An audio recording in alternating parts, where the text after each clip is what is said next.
State for each of the following physical quantity if it is a scalar or vector. First of all हमारे पास क्या है, volume, तो ये हमारे पास एक स्केलर क्वांटिटी है। नेक्स्ट हमारे पास मास, ये भी एक स्केलर क्वांटिटी है। स्पीड, ये हमारे पास एक स्केलर क्वांटिटी होती है। एक्सेलरेशन, इसमें डायरेक्शन का मीनिंग होता है, तो ये हमारे पास वेक्टर क्वांटिटी है।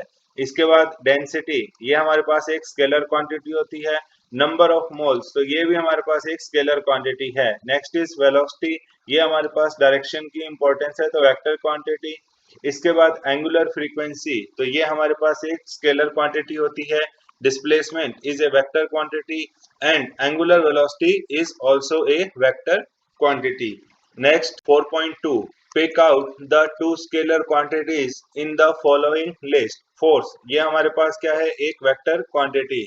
इसके बाद हमारे पास एंगुलर मोमेंटम, ये भी वेक्टर क्वांटिटी होती है। इसके बाद वर्क जो है वो हमारे पास स्केलर क्वांटिटी है। करंट है वो भी हमारे पास स्केलर क्वांटिटी है।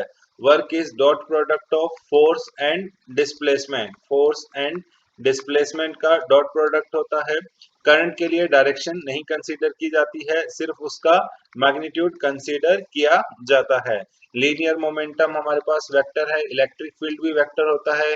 Average velocity vector quantity, magnetic moment vector quantity, relative velocity, ये भी हमारे पास वेक्टर क्वांटिटी होती है। इसके बाद अगला क्वेश्चन है, pick out the only vector quantity in the following list. तो टेम्परेचर हमारे पास जो है वो स्केलर क्वांटिटी होती है।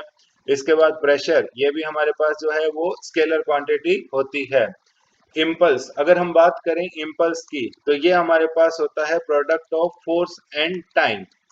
फोर्स एंड टाइम का हमारे पास प्रोडक्ट होता है, तो ये हमारे पास जो है वो एक वेक्टर क्वांटिटी होती है। रिमेनिंग टाइम स्केलर है, पावर भी हमारे पास स्केलर होती है।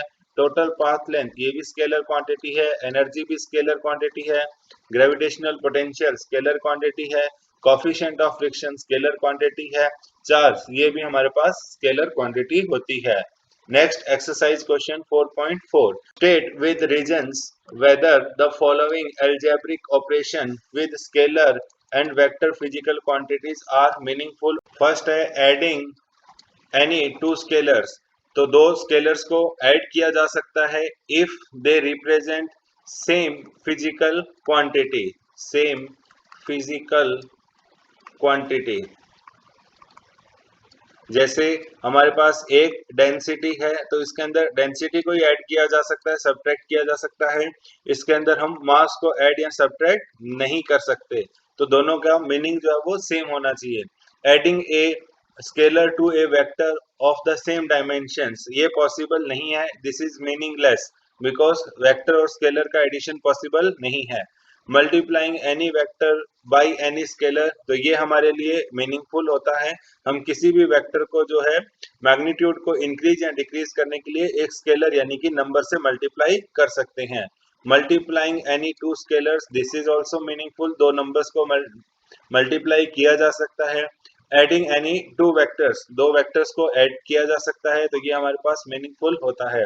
Adding a component of vector to the same vector, तो एक वेक्टर में दूसरा वेक्टर ऐड किया जा सकता है, तो ये भी हमारे पास जो है वो मीनिंगफुल रहेगा। Read each statement below carefully and state with the reason if it is true और false. First is the magnitude of A vector is always a scalar.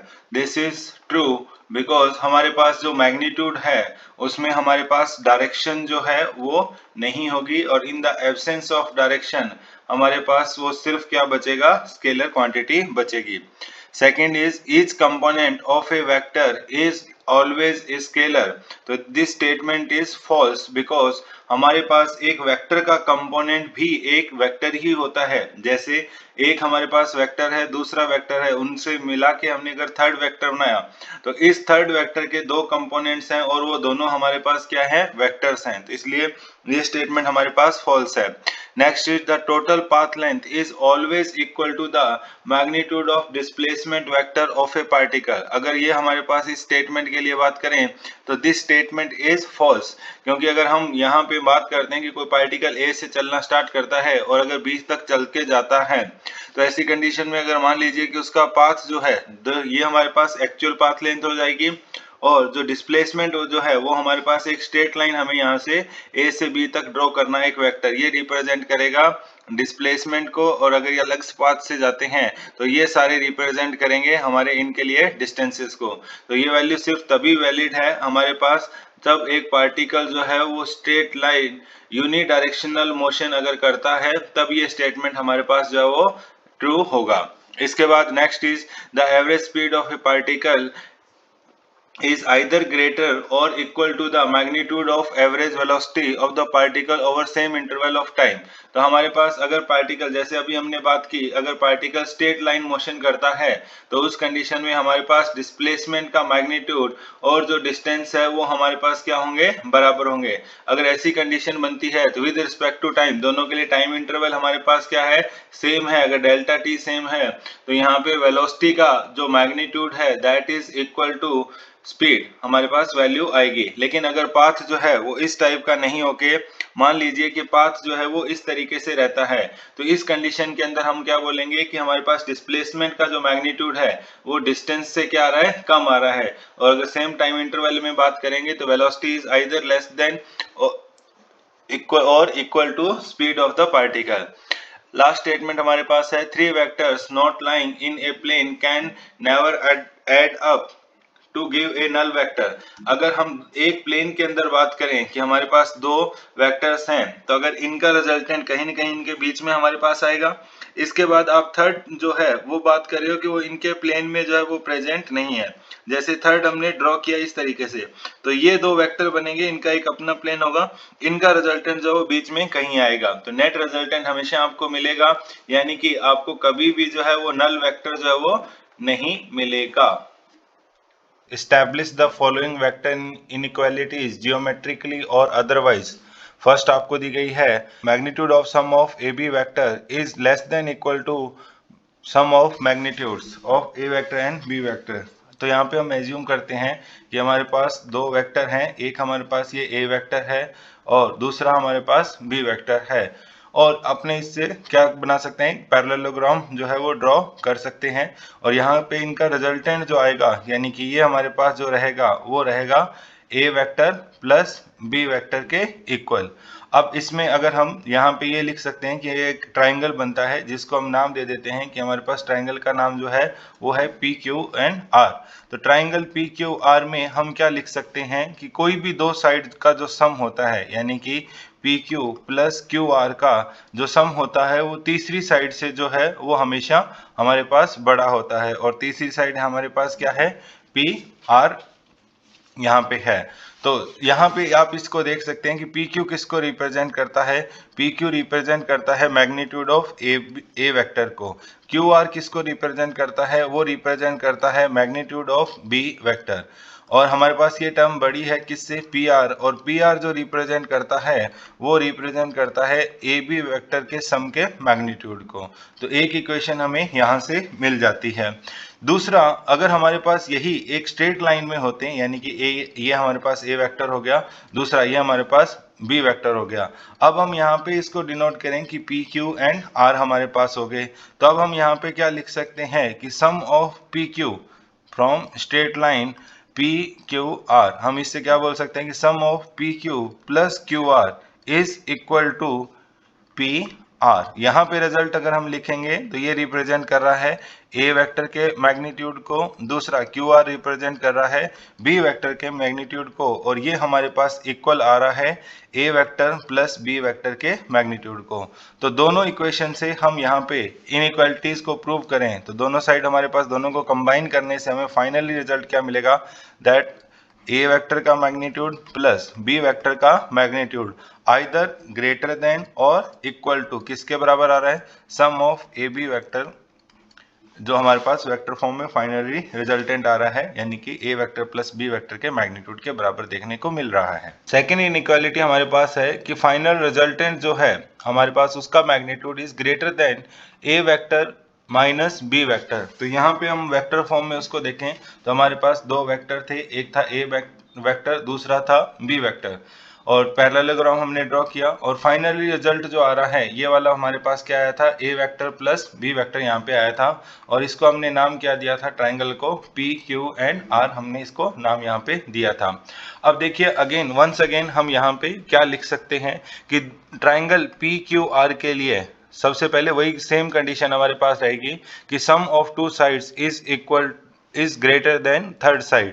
तो यहाँ पे हमारे पास हम क्या बोल सकते हैं, पी क्यू जो है वो हमारे पास लेस देन रहेगा किससे, दूसरी अदर साइड यानी कि पी आर और प्लस में हमारे पास क्यू आर। तो हम यहाँ पे ये बोल सकते हैं कि P Q minus Q R is less than P are. यहाँ पे कंडीशन बन रही है। पी क्यू किसको रिप्रेजेंट कर रहा है, तो पी क्यू हमारे पास यहाँ पे रिप्रेजेंट कर रहा है मैग्नीट्यूड ऑफ ए वेक्टर। तो लिखेंगे magnitude of A vector minus हमारे पास क्यू आर किसको रिप्रेजेंट कर रहा है, तो वो रिप्रेजेंट कर रहा है मैग्नीट्यूड ऑफ बी वेक्टर। तो magnitude of B vector less than P R represent कर रहा है magnitude of A vector plus B vector. अब यहाँ पे ऐसी कंडीशन भी हो सकती है कि ये जो वेक्टर हमें मिल रहे हैं इसमें बी वेक्टर का मैग्नीट्यूड बड़ा हो और ए वेक्टर का मैग्नीट्यूड जो है वो छोटा हो। तो हमारे पास ये जो मैग्नीट्यूड है ये हमेशा हमारे पास लेफ्ट हैंड साइड क्या रखनी है, हमें पॉजिटिव रखनी है। तो लेफ्ट हैंड साइड को पॉजिटिव रखने के लिए हम दोनों साइड मोड़ लेंगे। तो मोड़ लेंगे तो ये हमारे पास इस तरीके से बन जाएगा माइनस बी वेक्टर का मैग्नीट्यूड और पूरे का हमारे पास मोड आ गया। ये टर्म जो है हमारे पास that is less than magnitude of A vector plus B vector. तो मैग्नीट्यूड इसका भी अगर अपने मैग्नीट्यूड देखेंगे तो ये टर्म तो पहले ही मैग्नीट्यूड है, तो ये तो हमेशा ही हमारे पास क्या आएगी, पॉजिटिव आएगी। तो फाइनली हमें जो इक्वेशन मिलती है वो ये मिलती है कि mod of A vector magnitude minus magnitude of B vector का mod is less than magnitude of A vector plus B vector. तो एक इक्वेशन हमें यहाँ पे मिल गई। दूसरा, अगर हमारे पास वेक्टर जैसे हमने दिखाया कि ये हमारे पास क्या है, एक ए वेक्टर है, दूसरा ये हमारे पास बी वेक्टर है। तो अब हम रिजल्ट लिखेंगे तो ये रिजल्टेंट जो आएगा वो हमारे पास क्या आएगा, a vector plus B vector के बराबर यहाँ पे आएगा।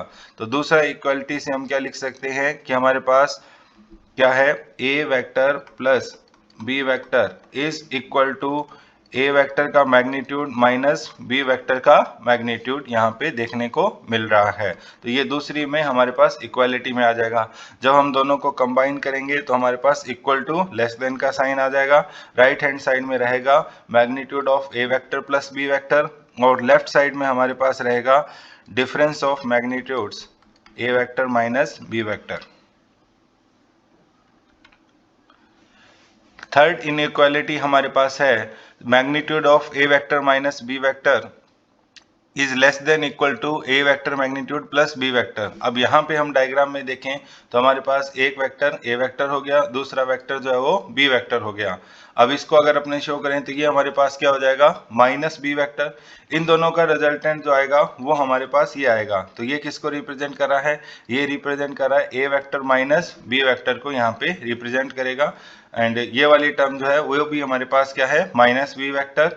इसको हम यहाँ से यहाँ लिख लेते हैं कि हमारे पास क्या है, ए वेक्टर। अब अगेन ट्राइंगल को नाम दे दो हमारे पास कि ट्राइंगल क्या है, पी क्यू एंड आर है। तो अब हम फिर से वही चीज यूज करेंगे कि ट्राइंगल के अंदर दो साइड जो है वो हमारे पास तीसरी साइड से हमेशा क्या रहेगी, बड़ी रहेगी। तो हम यहाँ पे ये बोल सकते हैं कि P Q plus Q R is greater then, triangle में ग्रेटर देन किससे आएगा, हमारे पास पी आर से बड़ा आएगा। तो पी आर किसको रिप्रेजेंट कर रहा है, magnitude of A vector minus B vector less than P Q किसको रिप्रेजेंट कर रहा है, मैग्नीट्यूड ऑफ ए वेक्टर। इसके बाद क्यू आर किसको रिप्रेजेंट कर रहा है, तो magnitude of minus B vector. हम इसको ऐसे भी बोल सकते हैं कि हमारे पास a vector plus minus B vector का मैग्नीट्यूड हो चाहे बी वेक्टर का मैग्नीट्यूड हो, दोनों का आंसर जो है वो सेम ही होता है। तो एक इक्वालिटी हमें यहाँ से मिल जाती है। अब इसके बाद दूसरे के लिए अगर हम यहाँ पे लिखें, अगर हम इसी को देखें तो ये हमारे पास एक ए वेक्टर हो गया। यहाँ पे अगर हम इसको शो करें तो ये हमारे पास माइनस जो है वो बी वेक्टर हो गया। सम जब हम लिखेंगे तो ये हमारे पास क्या है, a vector minus B vector का आंसर हमारे पास आएगा। तो यहाँ पे जब हम इक्वालिटी में लिखेंगे तो magnitude of A vector minus B vector is equal to A vector plus magnitude of B vector हमारे पास आ जाएगा। तो इस तरीके से हमें दो इक्वेशंस मिल गई, कंबाइन करने पे फाइनली आंसर आएगा a vector minus B vector का magnitude is less than equal to A vector का mod magnitude plus B vector का मैग्नीट्यूड। फाइनल इनइक्वालिटी हमारे पास है a माइनस बी का magnitude greater than equal to a का magnitude minus b के magnitude का मोड। यहाँ पे अगर हम लिखेंगे तो एक हमारे पास a वेक्टर हो गया, दूसरा हमारे पास b वेक्टर हो गया, और यहाँ पे शो करेंगे तो ये हमारे पास माइनस b वेक्टर आ जाएगा। अब दोनों को एक साथ लिखने के लिए रिजल्टेंट ये हमारे पास किसको रिप्रेजेंट करेगा, ये रिप्रेजेंट करेगा a माइनस बी वेक्टर को यहाँ पे रिप्रेजेंट करेगा, और ये वाली लाइन जो है वो किसको रिप्रेजेंट करेगी, माइनस बी वेक्टर को रिप्रेजेंट करेगी। अगेन हमारे पास फिर से हम नाम दे देते हैं कि हमारे पास ट्राइंगल का नाम क्या है, पी क्यू एंड आर हमारे पास ट्राइंगल का नाम है। अब यहाँ पे फिर से लिखेंगे कि हमारे पास दो साइड कौन सी पी आर प्लस हमारे पास दूसरी साइड कौन सी Q R is greater than third side that is P Q. तो यहाँ पे आगे लिखेंगे तो P R greater than equal to किसके, ग्रेटर देन आ जाएगी P Q minus Q R के। तो पी आर हमारे पास किसको रिप्रेजेंट कर रहा है, वो रिप्रेजेंट कर रहा है a माइनस बी वेक्टर के मैग्नीट्यूड को। पी क्यू किसको रिप्रेजेंट कर रहा है, a वेक्टर को मैग्नीट्यूड को। क्यू आर किसको रिप्रेजेंट कर रहा है, माइनस बी वेक्टर के मैग्नीट्यूड को। तो अगर हम इसको यहाँ पे लिखें तो माइनस बी वेक्टर का मैग्नीट्यूड या बी वेक्टर का मैग्नीट्यूड वो हमारे पास एक ही चीज है। तो a vector minus B vector का मैग्नीट्यूड, और इस साइड हमारे पास रहेगा a vector minus B vector का मैग्नीट्यूड। अब देखिए यहाँ पे सबसे पहले एक चीज देखिए, फिर से वही आएगी कि हमारे पास ये वाली टर्म किसको रिप्रेजेंट कर रही है, मैग्नीट्यूड को। तो ये वाली टर्म हमेशा क्या होती है, हमारे पास पॉजिटिव होगी।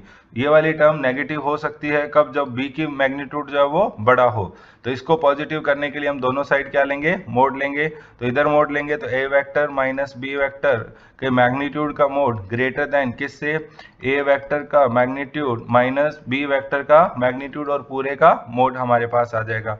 तो एक इक्वेशन हमें यहाँ पे मिलेगी। दूसरी हम डायग्राम से बना सकते हैं कि हमारे पास a क्या है, a वेक्टर है, दूसरा हमारे पास जो है वो b वेक्टर है, और यहाँ पे जो दोनों का रिजल्टेंट है वो हमारे पास क्या हो जाएगा, a vector minus b vector के बराबर यहाँ पे आ जाएगा। तो जब यहाँ पे हमारे पास रिजल्टेंट आया तब हम इसमें क्या लिख सकते हैं कि a माइनस b का magnitude is equal to a vector का मैग्नीट्यूड माइनस b वेक्टर का मैग्नीट्यूड। यहाँ पे भी हमें दोनों साइड टर्म को जो है वो पॉजिटिव रखना है। दोनों equation first and second equation को कंबाइन करेंगे तो फाइनली आंसर हमारे पास आ जाएगा कि a vector minus b vector का मैग्नीट्यूड यहाँ पे इक्वल टू और ग्रेटर देन, दोनों के साइन आ रहे हैं, greater than equal to mod of a vector magnitude minus b vector का मैग्नीट्यूड। यही हमारे पास फाइनल एंड फोर्थ इनइक्वालिटीज रहेगी। Given a plus b plus c plus d is equal to 0, which of the following statements are correct? First is a, b, c and d must be a null vector, यानी कि चार vector आपको दिए गए हैं और जिनके लिए बोला गया है कि इनका रिजल्टेंट 0 होना चाहिए। तो हमारे पास क्या चारों के चारों नल वेक्टर होना चाहिए, तो that this option is incorrect. क्यों? क्योंकि अगर हम चार वेक्टर जैसे मान लीजिए कोई भी कंसीडर करते हैं a, b, C और D, तो ये हमारे पास A, B, C, D ऐसे बहुत सारे कॉम्बिनेशन जो है वो आप बना सकते हैं जिनके अंदर हमारे पास रिजल्टेंट जो है वो 0 आएगा। तो जरूरी नहीं है कि हमारे पास इन सब में जो है नल वेक्टर ही हो, नल वेक्टर पे तो आता ही है, बाकी कंडीशंस में भी यहाँ पे रिजल्टेंट 0 आ सकता है। Second is the magnitude of a plus c must be equal to magnitude of b plus d। तो चारों का हमारे पास जो रिजल्टेंट है वो 0 है, तो इसमें हम क्या बोल सकते हैं कि a plus b plus c plus d is equal to 0 है। तो हम इसको ऐसे भी लिख सकते हैं that a plus c is equal to minus of b plus D. और यहाँ पे अगर हम बात करें मैग्नीट्यूड्स की, दोनों साइड अगर हम मैग्नीट्यूड लेते हैं तो हमारे पास a प्लस सी का मैग्नीट्यूड a प्लस सी आएगा, और b minus b plus D का मैग्नीट्यूड है वो b प्लस डी के बराबर आएगा। तो दोनों का मैग्नीट्यूड जो है वो हमारे पास जो है वो इक्वल यहाँ पे आ रहा है। तो ये स्टेटमेंट हमारे पास जो है वो करेक्ट है। नेक्स्ट हमारे पास the magnitude of A vector can never be greater than the sum of magnitude of b c and d. अगर हम इसको इससे फिर से लिखें कि a plus b plus C plus d is equal to हमारे पास क्या है, 0 है, तो a इज इक्वल टू किसके बराबर आ गया, तो वो हमारे पास आएगा माइनस बी प्लस सी प्लस डी। या मैग्नीट्यूड वाइज अगर हम बराबर लिखें, मैग्नीट्यूड अगर हम सिर्फ कंसीडर करें तो ये हमारे पास मैग्नीट्यूड किसके बराबर आएगा, b प्लस सी प्लस डी के मैग्नीट्यूड का जो सम उसके हमारे पास बराबर यहाँ पे आ रहा है। तो ये हमारे पास इक्वालिटी की कंडीशन है। अगर हम बोल रहे हैं कि सभी का जो वेक्टर रिजल्टेंट है वो नल वेक्टर है, तो उस कंडीशन में एट मैक्सिमम हमारे पास क्या हो सकता है कि a की वैल्यू इक्वल आ सकती है, अदरवाइज ये वैल्यू जो है हमेशा b प्लस सी प्लस डी के मैग्नीट्यूड से जो है वो कम ही हमारे पास रहेगी। तो इसका मतलब ये है कि हमारे पास ये given statement that is also correct. Next D. B plus C must lie in the plane of A plus D if A and D are not collinear। तो यहाँ पे क्या कहना है, एक बार फिर से इसी चीज को लिखते हैं कि A हमारे पास एक वेक्टर है, दूसरा है b प्लस सी, ये कंबाइंड एक वेक्टर है, और तीसरा जो है वो हमारे पास d है। तो इनका रिजल्टेंट हमारे पास अगर आप 0 लाना चाहते हो तो ये हमारे पास एक प्लेन में होने चाहिए अगर कोलिनियर नहीं है। तो कोलिनियर नहीं होने का मतलब जैसे ये हमारे पास एक वेक्टर हो गया a, इसके बाद दूसरा हमारे पास ये वेक्टर हो गया b प्लस सी, और थर्ड हमारे पास ये वेक्टर जो आ जाएगा वो आ जाएगा डी। आप देख सकते हैं एक प्लेन में लाई कर रहे हैं अगर कोलिनियर नहीं है। और दूसरा स्टेटमेंट है in the line of a plus d if they are collinear. तो line of a plus d यानी कि ये हमारे पास क्या हो गया ए वेक्टर, ये हमारे पास क्या हो गया डी वेक्टर। नल वेक्टर लाना है तो इसी लाइन के अंदर हमारे पास को होना चाहिए b प्लस सी, ये इसके ऊपर कॉन्साइड करते हुए हमारे पास बनने चाहिए। डायग्राम में हम इसको समझ नहीं पाते इसलिए हमने ऊपर नीचे बनाए हैं, बाकी ये सभी जो हैं इस तरीके से हैं, जैसे मैंने ये बनाया a, ये बनाया मैंने d, और यहाँ पे इन दोनों के ऊपर जो है ये हमारे पास आ जाएगा b प्लस सी, ताकि फाइनल पॉइंट जो है वो यही रहे। तो ये हमारे पास लीनियर अगर रहते हैं तो एक ही लाइन में होने चाहिए, कोलिनियर नहीं होते हैं तो हमारे पास एक ट्रायंगल की फॉर्म में यहाँ पे ये होने चाहिए। 3 girls skating on a circular ice ground of radius 200 meters starts from a point P on the edge of ground and reach at point Q diametrically opposite to point P, following different paths as shown in the figure. What is the magnitude of displacement vector for each? तो यहाँ पे आप देख सकते हैं कि हमारे पास 3 girls के लिए दिखाया गया है। तो पाथ लेंथ के लिए अगर हम बात करें कि डिस्प्लेसमेंट क्या होगा, तो सबका जो है डिस्प्लेसमेंट की डेफिनेशन हमारे पास क्या होती है कि डिस्प्लेसमेंट के लिए आपको सिर्फ देखना है इनिशियल यानी कि स्टार्टिंग पॉइंट और दूसरा फाइनल यानी कि एंडिंग पॉइंट। तो सबका स्टार्टिंग पॉइंट है वो P है और सबका जो एंडिंग पॉइंट है वो Q है। तो P से Q जो हमारे पास ये लाइन बन रही है यानी कि P से लेके यहाँ तक ऊपर तक Q जो ये लाइन बन रही है, इससे हम जो ये वेक्टर ड्रॉ कर रहे हैं और वेक्टर हमारे पास किसके बराबर आ रहा है, जिसकी लेंथ जो है वो डायमीटर के बराबर यहाँ पे आ रही है, ये रिप्रेजेंट करेगा डिस्प्लेसमेंट को। डायमीटर जो है वो रिप्रेजेंट करेगा डिस्प्लेसमेंट को। तो डायमीटर हमारे पास होता है 2r के बराबर। तो यहाँ पे हम बोल सकते हैं कि डिस्प्लेसमेंट कितना आया, तो वो आएगा हमारे पास 400 मीटर। 2r मतलब रेडियस का ट्वाइस, और डायरेक्शन जो उसकी रहेगी वो रहेगी P to Q। इसके बाद कौन सी लड़की के लिए हमारे पास पूछा गया है कि एक्चुअल पाथ के बराबर है। तो जिस लड़की ने पाथ जो है वो स्ट्रेट लाइन में ट्रेवल किया है, जिस लड़की ने पाथ स्ट्रेट लाइन में ट्रेवल किया है उसके लिए जो हमारे पास डिस्प्लेसमेंट एंड एक्चुअल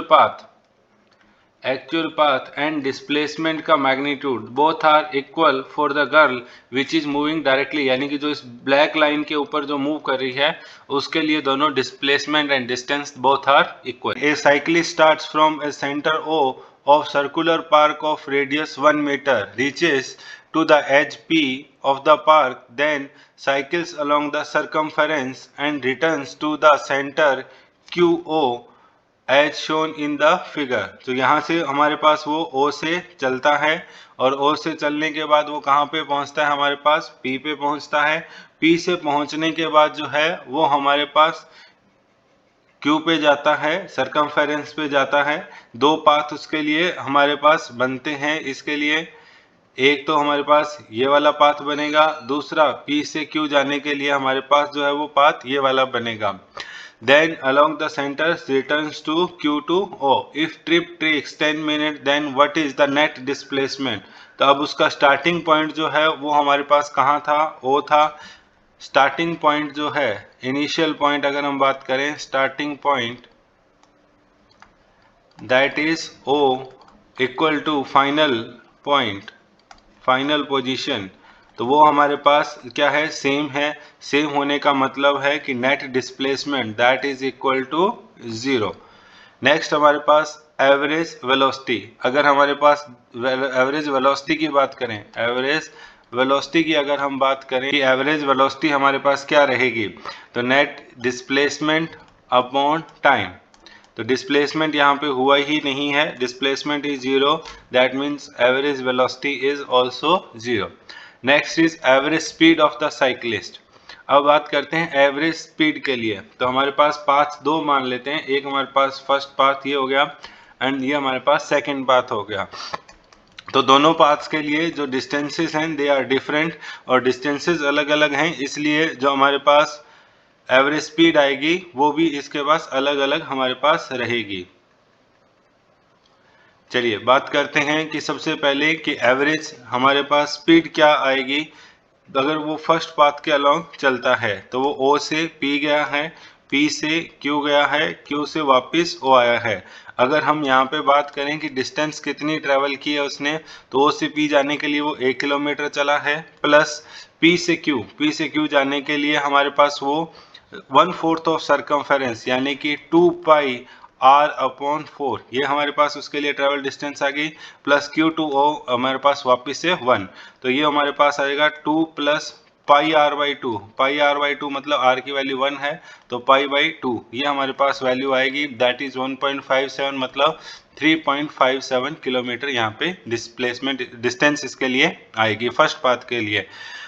और ये डिस्टेंस ट्रेवल जो हमारे पास इसके लिए जो कैलकुलेट करने के बाद नेक्स्ट पार्ट हमारे पास ये आता है कि एवरेज स्पीड क्या रहेगी। तो एवरेज स्पीड के लिए हमारे पास डिस्टेंस है 3.57 किलोमीटर और टाइम टेकन जो है दैट इज 10 मिनट। 10 मिनट मतलब 1/6 आवर। तो ये हमारे पास होगा 3.57 into 6, that will be approximately 21.42 kilometre per our. Next part हमारे पास जो है सेकंड से अगर जाता है, तो सेकंड वाले के लिए जब हम कैलकुलेशन करेंगे तो आप क्या देखेंगे कि डिस्टेंस अगर हम ट्रेवल करेंगे तो तरीका वही रहेगा कि O से P गया, P से Q पे गया और Q से जो है वो वापस O पे आया। तो O से P 1 किलोमीटर है, P से Q इस बार 3/4 ऑफ सर्कमफेरेंस है, तो ये हो जाएगा हमारे पास 3 पाई बाई 2 इंटू में R जिसकी वैल्यू 1 है, और साथ में हमारे पास Q से O जिसकी वैल्यू हमारे पास 1 है। तो इसको जब हम ऐड करेंगे तो ये हमारे पास आएगा 2 प्लस 3 पाई बाई 2, तो 1.57 इंटू 3 हमारे पास आएगा यानी कि 4.71, तो ये आ गया 6.71 किलोमीटर के अप्रोक्स। जब ये हमारे पास वैल्यू जो है वो आ चुकी है 6.71 किलोमीटर, तो अब हम निकाल सकते हैं स्पीड। स्पीड के लिए हमारे पास डिस्टेंस इज 6.71 और divided by time is 1/6 hour. तो ये हमारे पास वैल्यू फाइनली जो आएगी that will be 40.26 kilometre per hour. On an open ground a motorist follows a track that turns to his left by an angle of 60 degree after every 500 meter. Starting from a given turn, specify the displacement of motorist at the third, sixth and eighth turn. Compare the magnitude of displacement with the total path length covered by the motorist in each case.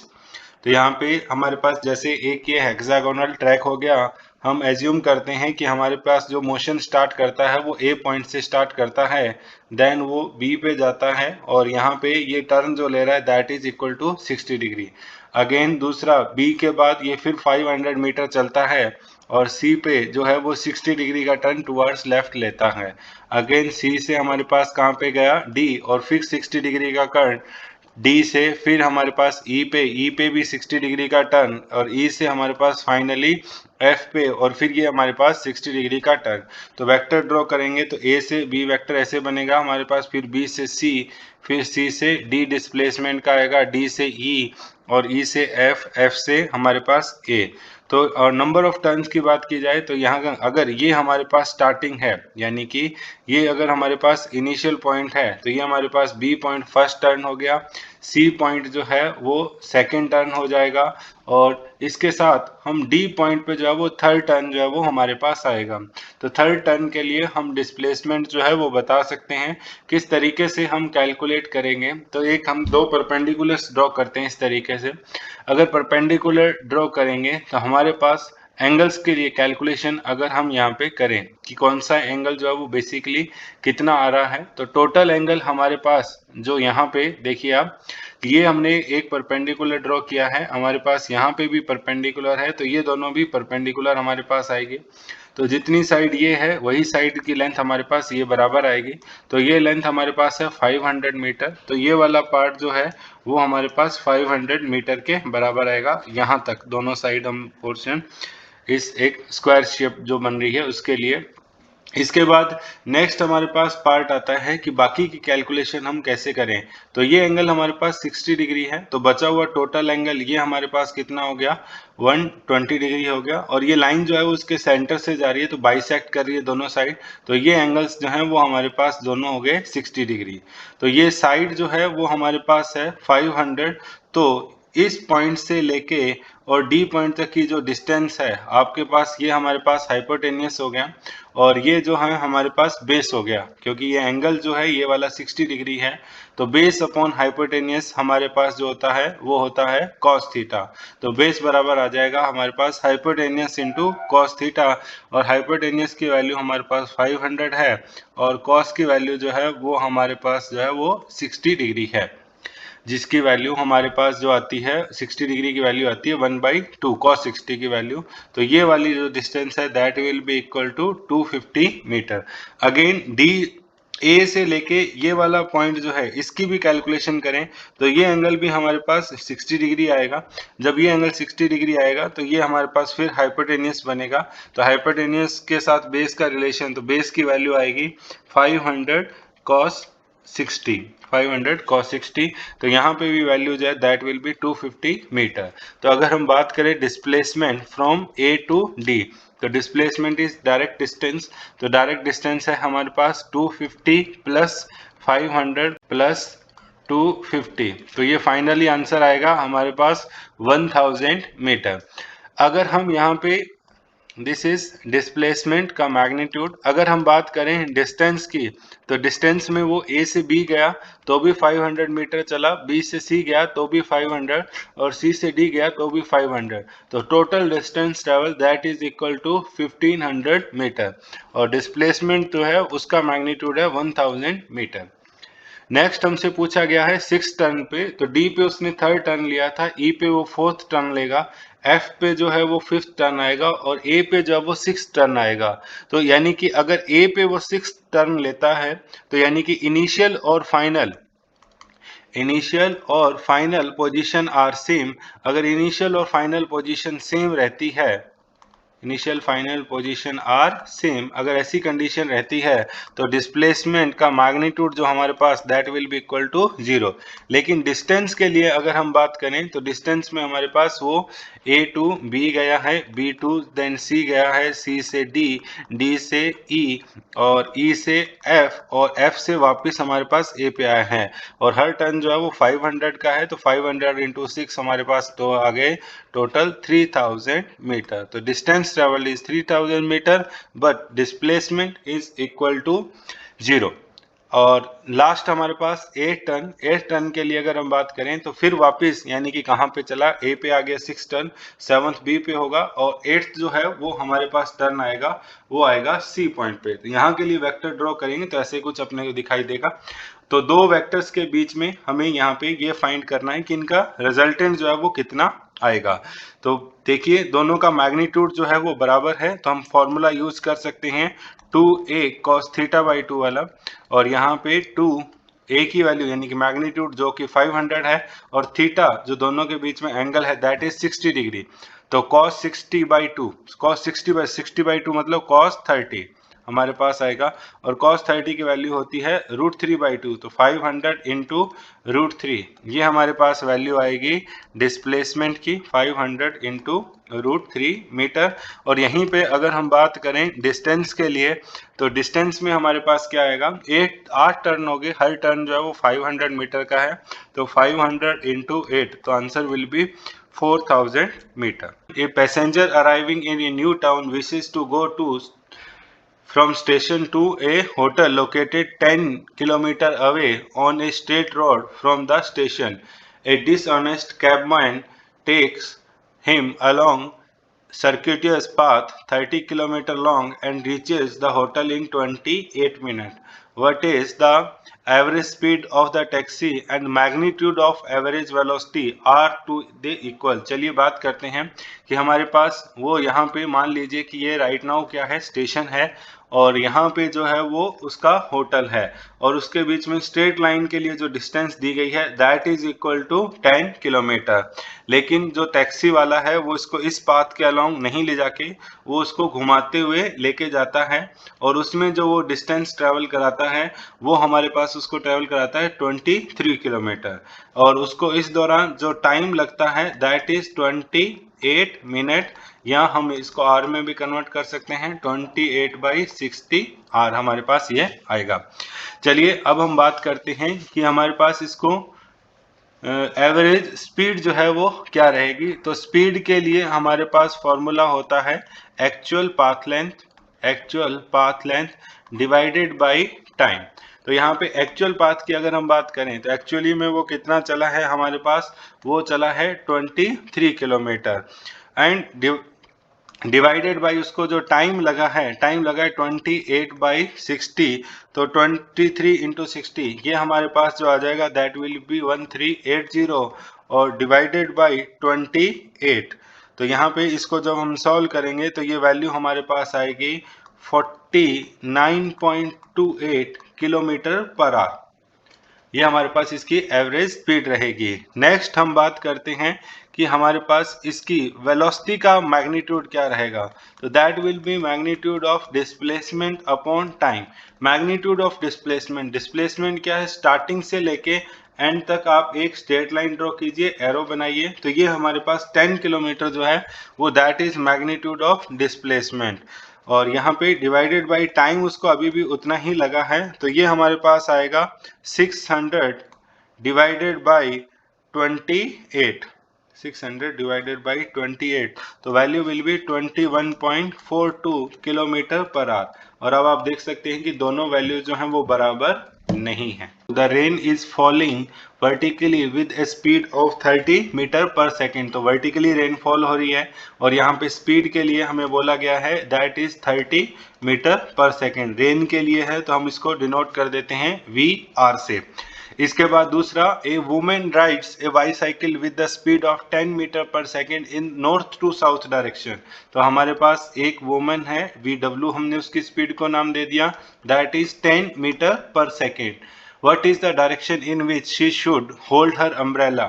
तो यहाँ पे उसको umbrella hold करना है, तो हम यहाँ पे कॉन्सेप्ट यूज करेंगे रिलेटिव मोशन का। तो रिलेटिव मोशन के हमारे पास क्या आएगा, speed of rain with respect to women, तो वो हमारे पास आएगी VR माइनस VW, और all are in vector sign, या हम इसको ऐसे भी लिख सकते हैं that is sum of VR plus minus of VW, तो माइनस ऑफ दो वेक्टर्स का सम, एक तो VR का और दूसरा माइनस VW का, तो माइनस VW अगर हम लिखें तो ये हमारे पास है minus VW vector, direction opposite है, और मैग्नीट्यूड जो है वो हमने यहाँ पे जो है वो सेम रखा है, तो that is 10 metre per second. तो इन दोनों का रिजल्टेंट दैट इज VRW, यानी कि ये हमारे पास जो लाइन आ रही है ये VRW है, और हमसे ये पूछा गया है ये वाला एंगल थीटा एंगल क्या रहेगा। तो ये आपके पास एक ट्राइंगल बन रहा है, इस ट्राइंगल में ये वाली साइड जो आपके पास है रेड वाली 10 मीटर पर सेकेंड है, ब्लू से दिखा है वो हमारे पास 30 मीटर पर सेकेंड है। तो थीटा के सामने वाली साइड हमारे पास दैट विल बी परपेंडिकुलर, और ब्लू वाली जो हमारे पास रहेगी वो रहेगी बेस, और परपेंडिकुलर अपॉन बेस हमारे पास होता है tan थीटा के बराबर। तो that will be equal to VW upon VR, और यहाँ पे वैल्यू पुट करेंगे तो VW की वैल्यू है 10 और VR की वैल्यू है हमारे पास 30, is equal to tan theta, या theta is equal to tan inverse हमारे पास आएगा 10/30 मतलब 1/3। तो theta is equal to tan inverse 1/3, और ये एंगल किसके साथ है, with the vertical, with vertical. तो उससे बचने के लिए जो हमारे पास जिस डायरेक्शन से उसको रेन फील होगी उसके अपोजिट डायरेक्शन में जो है उसको अम्ब्रेला इस एंगल थीटा एंगल पे जो है वो होल्ड करना पड़ेगा। A man can swim with the speed of 4 km per hour in still water. How long does he take to cross a river of 1 kilometer wide if the river flows steadily at 3 km per hour and he makes his strokes normal to the river current? How far the river does he go when he reaches the other bank? जैसे हम बात कर रहे हैं कि हमारे पास एक रिवर है जिसकी स्पीड को हम कंसीडर कर लेते हैं u, और u की वैल्यू जो हमें दी गई है that is 3 kilometre per hour हमारे पास दी गई है। एक पर्सन जो है वो चलता है हमारे पास A से B पे वो पहुंचना चाहता है, हमेशा उसका जो स्ट्रोक्स है यानी कि जो इसकी स्पीड है मैन की वो हमारे पास हम डिनोट कर देते हैं V से। तो V की value that is equal to 4 kilometre per hour हमारे पास है। तो हमारे पास उसको क्रॉस जो करना है तो रिवर की जो विड्थ है that is equal to 1 kilometre. तो रिवर की डायरेक्शन जो परपेंडिकुलर बैंक से हमारे पास जाने के लिए जो उसने वेलोसिटी यूज की है that is 4 kilometre per our. तो अगर आपको टाइम निकालना है तो टाइम हमारे पास हो जाएगा डिस्टेंस अपॉन स्पीड। डिस्टेंस हमारे पास राइट नाउ है 1 किलोमीटर और स्पीड जो है वो है 4 किलोमीटर पर आवर, मतलब 1/4 आवर, यानी कि 15 मिनट जो है उसको लगेंगे रिवर को क्रॉस करने में। नेक्स्ट पार्ट की वो जब यहाँ पे रिवर को क्रॉस कर रहा है तो उसमें पूछा गया कि ये ड्रिफ्ट कितना होगा, क्योंकि ये तो सिर्फ वेलोसिटी हमारे पास जो रेड कलर से हमने दिखा रखी है v that is only of man. अगर हम बात करें कि रिजल्टेंट वेलोसिटी क्या आएगी तो ये हमारे पास v रिजल्टेंट जो है वो इनका रहेगा, और ये वाला पार्ट जो है u यानी कि ये ड्रिफ्ट जो पूछा गया है ब्लू वाले पार्ट से अगर हम दिखाएं तो ड्रिफ्ट कितनी देर के लिए हुआ, उसने जितनी देर के लिए स्विम किया है और कितनी स्पीड से हुआ 3 किलोमीटर पर आवर। तो यहाँ पे अगर हम वैल्यू निकालें कि कितना वो ड्रिफ्ट हुआ है तो ड्रिफ्ट होगा रिवर की स्पीड इनटू क्रॉसिंग टाइम। तो रिवर की स्पीड है 3 और क्रॉसिंग टाइम है 1/4 आवर, तो ये हमारे पास आएगा 3/4 किलोमीटर, या हम बोल सकते हैं 0.75 किलोमीटर ये वैल्यू हमारे पास आएगी। रिवर के अदर बैंक से A से B पहुंचना चाहिए था लेकिन वो C पॉइंट पे पहुंचेगा, तो BC की जो डिस्टेंस है that is equal to 0.75 kilometre. In a harbour wind is blowing at the speed of 72 kilometre per hour and the flag on the mast of boat anchored in the harbor flutters along northeast direction. If the boat starts moving at the speed of 50 km per hour to the north direction, what is the direction of flag on the mast of boat? तो हमें जो find करना है वो find करना है velocity of wind, यानी कि जिस डायरेक्शन में फ्लैग होगा उसी डायरेक्शन में विंड का फ्लो रहेगा विद रिस्पेक्ट टू बोट, जो कि हमारे पास किसके बराबर होगा, VW minus V of boat के बराबर हमारे पास यहाँ पे होगा। तो विंड के लिए वेलोसिटी की अगर हम बात करें तो सबसे पहले हम डायरेक्शंस को मेंशन करते हैं, और velocity of wind will be in the direction of flag, और वो डायरेक्शन है हमारे पास नॉर्थ ईस्ट, और इसका मैग्नीट्यूड जो है वो दिया गया है 72।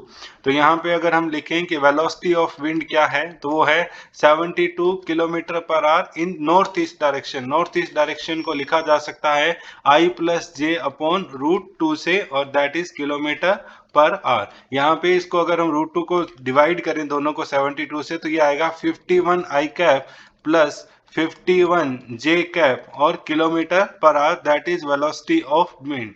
नेक्स्ट हमें बोट दिया गया है, बोट के लिए वेलोसिटी वो 51 किलोमीटर पर आवर से नॉर्थ की तरफ, तो ये कंपोनेंट हमने निकाल लिए। 51 आई कैप और 51 जे कैप हमारे पास आएगा। अब हम बोट के लिए अगर हम लिखें तो वेलोसिटी ऑफ बोट अगर हम लिखें तो that also will be equal to 51 j cap. तो velocity of boat is equal to 51 j cap. तो यहाँ पे हम इस दोनों इक्वेशन से, फर्स्ट और सेकंड से, हम इसमें जब वैल्यू पुट करेंगे तो ये आएगा velocity of wind with respect to boat, हमारे पास क्या आएगा 51 i cap plus 51 j cap minus velocity of boat that is 51 j cap. तो answer will be 51 i cap. तो 51 आई कैप होने का मतलब हमारे पास क्या आया फाइनली कि जो फ्लैग का फ्लो है, फ्लैग की जो डायरेक्शन है that is towards east, towards east, और स्पीड जो है वो हमारे पास रहेगी 51 kilometre per hour. The ceiling of a long hall is 25 metre high. What is the maximum horizontal distance that a ball thrown with the speed of 40 metre per second can go without hitting the ceiling of hall. Theta angle बनाते हुए 40 metre की speed के साथ हमने किसी projectile ball को फेंका है, और यहाँ पे ये वाला जो पार्ट है, यहाँ पे हॉरिजॉन्टल स्पीड जो हो जाएगी वो हो जाएगी 40 cos थीटा, और जो वर्टिकल स्पीड है वो हमारे पास हो जाएगी 40 sin थीटा, वैल्यू जो है वो आएगी। और ये मैक्सिमम हाइट जो सीलिंग की हाइट दी गई है ये दी गई है 25 मीटर। तो अगर हम फॉर्मूला लिखें कि एच मैक्स का फॉर्मूला हमारे पास क्या होता है, तो प्रोजेक्टाइल मोशन में रहता है u square sign square theta upon 2g। Values अगर हम पुट करें तो एच मैक्सिमम की वैल्यू 25, यू की वैल्यू हमारे पास 40 इंटू 40 1600, साइन स्क्वायर थीटा हमें पता नहीं है, और डिवाइडेड बाई 2 इंटू 10 ये वैल्यू हमारे पास जी की हो गई। तो इसको सॉल्व अगर हम करते हैं तो डिवाइडेड बाई 20 तो ऊपर बचेगा हमारे पास 80। तो साइन स्क्वायर थीटा हमारे पास जो वैल्यू आई दैट इज इक्वल टू 25/80। अगर हमें साइन स्क्वायर थीटा की वैल्यू अगर पता चल जाती है तो हम साइन थीटा की वैल्यू भी लिख सकते हैं, वो हमारे पास है √25/80 के बराबर। नेक्स्ट पार्ट हमारे पास ये है कि हमें अगर cos थीटा की वैल्यू निकालनी हो तो cos theta is equal to होता है √1 माइनस साइन स्क्वायर थीटा। यहाँ पे वैल्यू जब हम पुट करेंगे तो ये वैल्यू हमारे पास आएगी √65/80। इन दोनों वैल्यूज का यूज क्या है, हमें यहाँ पे निकालनी है मैक्सिमम हॉरिजॉन्टल डिस्टेंस, रेंज निकालनी है, जिसका फॉर्मूला होता है u square sine 2 theta divided by g. Bracket को अगर आप ओपन करोगे तो ये हो जाएगा 2 u square sine theta cos theta, sine 2 theta को अगर हम ओपन करें तो डिवाइडेड बाई जी, अगर आ जाएगा 2 यू स्क्वायर मतलब 1600 इंटू साइन थीटा की वैल्यू है √25/80, और हमारे पास दूसरी वैल्यू है √cos थीटा की 65/80, और पूरी वैल्यू को डिवाइडेड बाई हमारे पास जो आ रहा है वो आ रहा है 10। तो एक जीरो से एक जीरो हमारे पास यहाँ पे कैंसिल हो जाएगी। दो बार 80 आ रहा है तो रूट से बाहर होके √80 को स्क्वायर करोगे तो 80 बचेगा हमारे पास। तो 160 डिवाइडेड बाई 80 तो वो वैल्यू हमारे पास बचेगी 2। तो 2 इंटू 2 हो गया 4। √25 इसकी वैल्यू हमारे पास 5 आएगी। √65 इसकी वैल्यू जो हमारे पास आ रही है वो आएगी 8.06, यानी कि 20 into 8.06 that will be 161 metre. A cricketer can throw a ball maximum horizontal distance of 100 meter. How much high above the ground can a cricketer throw the same ball? तो मैक्सिमम अगर हमें हॉरिजॉन्टल डिस्टेंस के लिए बात करनी है तो जब किसी बॉल को फेंका जाए, जैसे अज्यूम करिए यू स्पीड से फेंका जाता है, तब हमारे पास जो एंगल ऑफ प्रोजेक्शन रहता है that is equal to 45 degree. तो यहाँ से जब हम रेंज निकालते हैं तो मैक्सिमम रेंज का जो हमारे पास फॉर्मूला होता है, ऐसे रेंज का फॉर्मूला होता है u square sine 2 theta by g, हमारे पास फॉर्मूला रहता है। लेकिन यहाँ पे हमारे पास क्योंकि एंगल ऑफ प्रोजेक्शन 45 है तो साइन 2 थीटा की वैल्यू 90 हो जाती है, तो मैक्सिमम रेंज का जो फॉर्मूला बच जाता है that is u square by g, तो इसकी वैल्यू जो हमारे पास है that is equal to 100 metre. अब ये पूछा गया है हमसे कि अगर वो सिर्फ वर्टिकली यू से फेंकता है सेम बॉल को सेम स्पीड से, तो वो मैक्सिमम कितनी हाइट पे जाएगा। तो एच मैक्सिमम का जो फॉर्मूला होता है वो हमारे पास वर्टिकल मोशन में होता है यू स्क्वायर बाई 2g, और आपको यू स्क्वायर बाई जी की वैल्यू पता है दैट इज 100/2, मतलब 50 मीटर जो है वो ऊपर फेंक सकता है। और जबकि अगर हॉरिजॉन्टली अगर उसको फेंकना हो तो वो 100 मीटर की डिस्टेंस तक फेंक सकता है। A stone tied to the end of string 80 centimetre long is rotated in a horizontal circle with a constant speed. If the stone makes 14 revolutions in 25 seconds, then what is the magnitude and direction of the acceleration of the stone? तो अगर हमारे पास वो circular motion कर रहा है तो circular motion के लिए हमें जो दी गई है that is frequency 40 revolutions in 25 second हमारे पास है। तो अगर हम ओमेगा की बात करें तो ओमेगा हमारे पास होता है angle covered upon time taken. तो एंगल 40 रिवोल्यूशन में हमारे पास कितना एंगल कवर करेगा, तो 14 रिवोल्यूशन, और हर रिवोल्यूशन में एंगल कवर्ड होता है 2 पाई, और डिवाइडेड बाई 25 सेकेंड हमारे पास आएगा। तो that will B 28 pi upon 25, या हम इसको सॉल्व करें तो ये हमारे पास आ जाएगा 28, और पाई की वैल्यू 22/7 डिवाइडेड बाई 25, तो ये हमारे पास आ जाएगा 88/25। ओमेगा की वैल्यू है दैट इज रेडियन पर सेकेंड। नेक्स्ट हमसे पूछा गया है कि एक्सेलरेशन क्या होगा। तो ओमेगा इसका हमारे पास जो है वो कांस्टेंट है, इसलिए इसके पास अल्फा की वैल्यू है वो हमारे पास 0 है। तो ये हमारे पास एग्जांपल है यूनिफॉर्म सर्कुलर मोशन का। यूनिफॉर्म सर्कुलर मोशन में एक ही एक्सेलरेशन होता है दैट इज सेंट्रीपिटल एक्सेलरेशन, और जिसकी direction that will be towards the centre of circular path, और उसकी वैल्यू होती है ओमेगा स्क्वायर आर के बराबर। ओमेगा की वैल्यू आपको दी गई है 88.25, इसका स्क्वायर और इनटू में 80, मतलब आर मतलब 80 सेंटीमीटर का मतलब 0.8 हमारे पास आएगा। तो ये हमारे पास आया 88 into 88 divided by 25 into 25 into 0.8। तो ऊपर वालों को जब हम यहाँ पे मल्टीप्लाई करेंगे तो 88 इंटू 88 ये हमारे पास आ जाएगा 7744 इंटू 0.8 और डिवाइडेड बाई 625।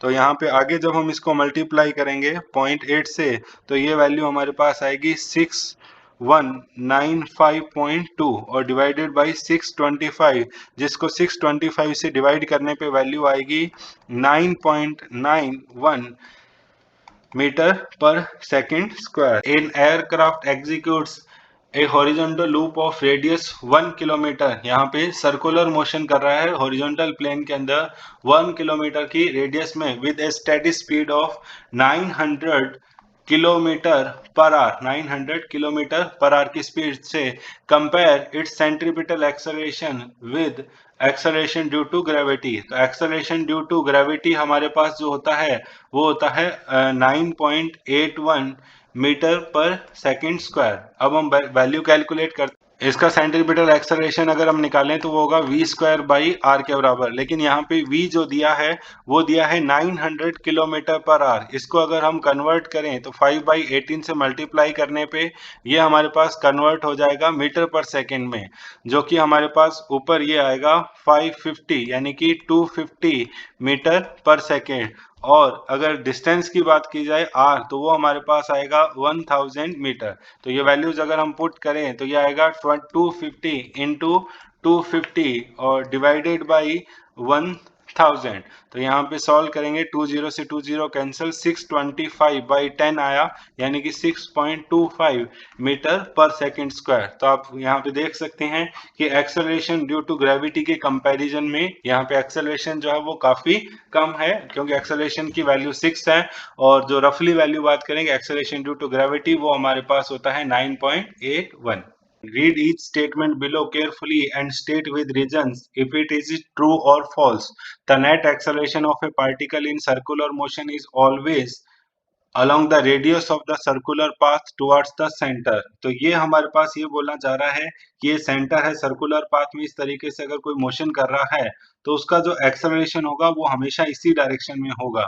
तो ये स्टेटमेंट जो है वो हमारे पास जो है वो फॉल्स है। रीजन उसका क्या है कि रीजन ये है कि अगर हमारे पास यूनिफॉर्म सर्कुलर मोशन रहता है, यूनिफॉर्म सर्कुलर मोशन का मतलब है कि ओमेगा का कांस्टेंट होना, तो हमारे पास जो एक्सेलरेशन की डायरेक्शन आएगी वो हमारे पास हमेशा सेंटर की तरफ आएगी, तो उसमें सिर्फ एक ही एक्सेलरेशन होगा, सेंट्रीपिटल एक्सेलरेशन।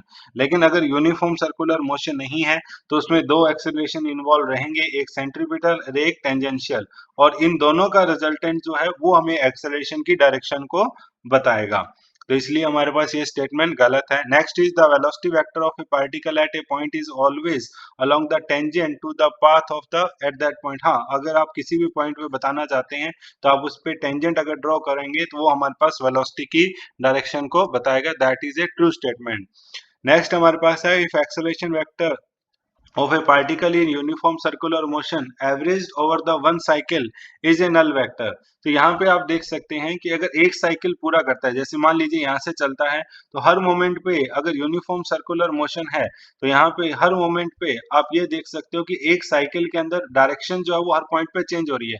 लेकिन जब आप एक साइकिल पूरा कर देते हो तो उसकी इनिशियल वेलोसिटी डायरेक्शन और फाइनल वेलोसिटी की डायरेक्शन जो है वो सेम है। तो चेंज इन वेलोसिटी जो है हमारे पास जीरो आया।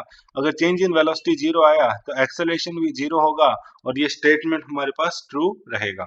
The position of a particle is given by r equal to 3t I cap minus 2t square j cap plus 4k cap, where t is in seconds and coefficients have the proper units for r in meters. Find v and a of the particle. First of all हमें यहाँ पे जो दिया गया है वो position vector दिया गया है। अगर हम लिखें तो हमारे पास r vector is equal 3t I cap minus 2t square j cap plus 4k cap। अब हमें वेलोसिटी निकालनी है, तो वेलोसिटी हमारे पास होगा variation of position vector with respect to time. एक बार अगर हम इसको डिफरेंशिएट करेंगे तो सबसे पहले इसको डिफरेंशिएट करेंगे आई डायरेक्शन के अंदर 3t with respect to t differentiate करेंगे तो ये आएगा 3 और साथ में हमारे पास आएगा आई कैप, माइनस इसको डिफरेंशिएट करेंगे माइनस एज इट इज 2 भी एज इट इज, और टी स्क्वायर का डिफरेंशिएशन जो है वो हमारे पास 2t आएगा, और ये हमारे पास डायरेक्शन जो है वो है जे कैप, प्लस 4 का डिफरेंशिएशन करेंगे तो वो विद रिस्पेक्ट टू टाइम जो है वो जीरो आएगा, और साथ में हमारे पास के कैप आएगा। तो finally v vector is equal to हमें जो मिला है that is equal to 3 I cap minus 4t j cap. Next हमसे पूछा गया है what is a, e that means acceleration. तो acceleration is differentiation of velocity with respect to time. यहाँ पे हम इसको सॉल्व करेंगे तो 3 का differentiation with respect to time that is constant, तो that value is equal to 0 I cap minus 4 as it is रहेगा, और इसके बाद हमारे पास t का डिफरेंशिएशन आएगा 1 इंटू में j कैप।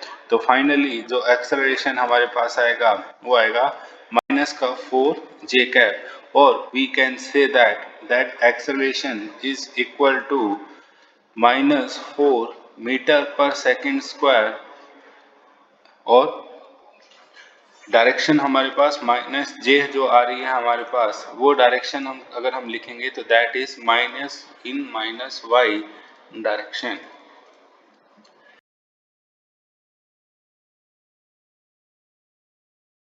इसी क्वेश्चन का नेक्स्ट पार्ट पूछा गया है what is the magnitude of and direction of velocity of particle at t is equal to 2 second. तो t is equal to 2 second b part के लिए अगर हम सॉल्व करेंगे तो वेलोसिटी हम ऑलरेडी निकाल चुके हैं that v vector is equal to 3 I cap minus 4t j cap हमारे पास यहाँ पे है। अब यहाँ पे इसको आगे सॉल्व करेंगे तो हमें निकालना है at t is equal to 2 second. तो v at t is equal to 2 second अगर हम लिखेंगे तो हमारे पास आएगा 3 आई कैप माइनस 4 t की वैल्यू पुट करनी है 2 इंटू में j कैप। तो फाइनली हमारे पास जो वैल्यू आती है that value will be equal 3 I cap minus 8 j cap, that is v at t is equal to 2 second. Second हमें इसके साथ डायरेक्शन भी हमें यहाँ पे बतानी है। तो डायरेक्शन हम यहाँ पे x या y दोनों में से किसी के साथ भी वैल्यूज को जो है वो बता सकते हैं। जैसे हम बात करते हैं कि x के साथ इसकी डायरेक्शन क्या है, तो हमारे पास यूज करेंगे हम जो वेक्टर में फॉर्मूला यूज करते हैं, दैट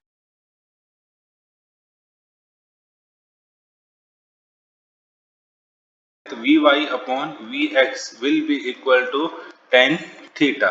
तो यहाँ पे हम वैल्यू पुट करेंगे, tan theta is equal to vy की वैल्यू है हमारे पास -8 मतलब नीचे वाले क्वाड्रेंट में, हमारे पास फोर्थ क्वाड्रेंट में आएगा, और हमारे पास x की वैल्यू जो है दैट इज 3।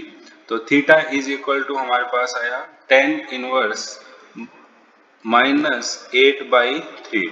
तो जहां पे थीटा की वैल्यू हमें फाइनली जो मिलेगी that will B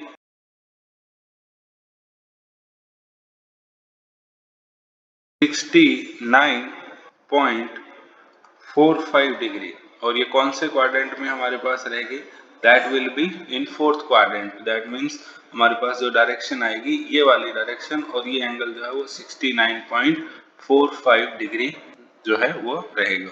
Given question is, a particle starts from origin at t is equal to 0 with velocity 10 j, that means in y direction meter per second, and moves in a x plane with a constant acceleration of 8 I cap plus 2 j cap meter per second square. At what time is the x coordinate of particle is 16 meter and what is the y coordinate of particle at that time. Second हमसे पूछा गया है what is the speed of particle at that time. तो first of all अगर हम यहाँ पे solve करें तो x डायरेक्शन के लिए हम इसको पहले सॉल्व करने जा रहे हैं for x direction. x direction में क्या दिया गया, हम एक तो हमारे पास x डायरेक्शन की जो वेलोसिटी है, initial velocity, that is equal to 0। दूसरा हमारे पास x डायरेक्शन का जो एक्सेलरेशन है that is equal to 8 metre per second square. Time की वैल्यू हमें फाइंड करनी है, और डिस्प्लेसमेंट जो है ओरिजिन से स्टार्ट कर रहा है, तो इनिशियल वैल्यू जो है वो 0 है और फाइनल पोजीशन 16 मीटर, मतलब जो डिस्प्लेसमेंट दिया गया है x डायरेक्शन में that is equal to 16 metre. Second equation of motion use करेंगे, s is equal to ut plus half a t square. सारी वैल्यूज पुट करते हैं, s की वैल्यू हमारे पास 16, u की वैल्यू हमारे पास जो है वो है 0 x डायरेक्शन में इंटू 2 प्लस हाफ a की वैल्यू जो है that is equal to 8 into में t स्क्वायर। तो यहाँ से इसको सॉल्व करेंगे तो ये आएगा हमारे पास, ये वाली टर्म जो है वो 0 हो गई, 16 इंटू 2 मतलब 32 divided by 8 is equal to t square, और we can say that t square is equal to 4 और t is equal to plus minus 2 second. और हमें पता है कि हमारे पास टाइम जो है वो नेगेटिव नहीं होता, तो फर्स्ट पार्ट का जो टाइम अगर हमें निकालना है that is equal to t is equal to हमारे पास क्या आया 2 सेकेंड। पहला आंसर हमें जो है वो मिल चुका है। Next is what is the y coordinate of particle at that time. अब हम बात करते हैं कि हमारे पास y डायरेक्शन में क्या कुछ रहेगा। तो y डायरेक्शन के लिए अगर हम लिखें तो y डायरेक्शन में हमें इनिशियली ओरिजिन से ही स्टार्ट करता है, तो हमारे पास जो है इनिशियल पोजीशन 0 हो गई, फाइनल पोजीशन जो है वही हमें डिस्प्लेसमेंट को रिप्रेजेंट करेगी, उसको हम sy से लिख लेते हैं, जिसकी वैल्यू हमें फाइंड करनी है uy that is equal to 10 metre per second, and y direction में जो एक्सेलरेशन है वो है हमारे पास 2 metre per second square. Time हम निकाल चुके that is equal to 2 second. फिर से यूज करेंगे second equation of motion, sy equal to uy 10 time 2 second plus half acceleration 2 time is also 2 का स्क्वायर। तो ये हमारे पास आएगा 20 प्लस 4, तो that is equal to 24 metre. Next we have to find velocity at t is equal to 2 second. तो again वापस एक बार लिख लेते हैं, हमारे पास x डायरेक्शन में क्या क्या चीजें हैं हमारे पास। तो x डायरेक्शन में हमें दिया गया है that initial velocity is equal to 0, और x डायरेक्शन में that acceleration is equal to 8 metre per second square. y direction के लिए हमारे पास अगर लिखें यही चीजें तो y डायरेक्शन में हमें u y is equal to दिया है 10 और a y जो है वो है हमारे पास 2 metre per second is equal to 2 second पे हमें वेलोसिटी निकालनी है।